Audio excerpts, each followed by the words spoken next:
রাজধানী ঢাকার একটি বেসরকারি শিক্ষা প্রতিষ্ঠানে শিশু শিক্ষার্থী নির্যাতনের একটি ভিডিও সামাজিক যোগাযোগ মাধ্যমে ছড়িয়ে পড়ার পর দেশজুড়ে আলোচনার সৃষ্টি হয়েছে।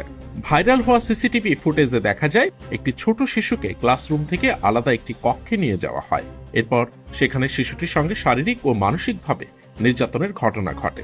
ভিডিওতে শিশুটির আতঙ্কিত অবস্থাও স্পষ্ট ধরা পড়ে। জানা গেছে ঘটনাটি ঘটেছে ঢাকার নয়াপল্টন এলাকার শারমিন একাডেমি নামের একটি বেসরকারি স্কুলে।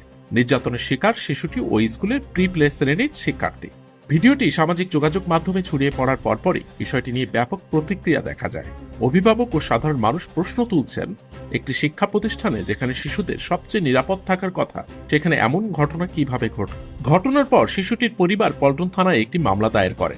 মামলার ভিত্তিতে পুলিশ শারমিন একাডেমির ব্যবস্থাপক পবিত্র কুমার বড়ুয়াকে গ্রেফতার করে আদালতে হাজির করে। আদালত তাকে কারাগারে পাঠানোর নির্দেশ দেয়। পুলিশ জানিয়েছে ঘটনার সঙ্গে জড়িত আরও একজন পলাতক রয়েছে, তাকে গ্রেফতারের চেষ্টা চলছে। একই সঙ্গে পুরো ঘটনার তদন্ত অব্যাহত রয়েছে। এই ঘটনার পর শিক্ষা প্রশাসন শারমিন একাডেমির কার্যক্রম সাময়িকভাবে বন্ধ করে দেয়।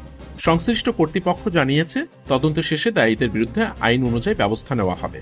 এই ঘটনাকে কেন্দ্র করে শিক্ষা প্রতিষ্ঠানগুলোতে শিশুদের নিরাপত্তা, তদারকি ও নজরদারি ব্যবস্থা নিয়ে নতুন করে প্রশ্ন উঠেছে।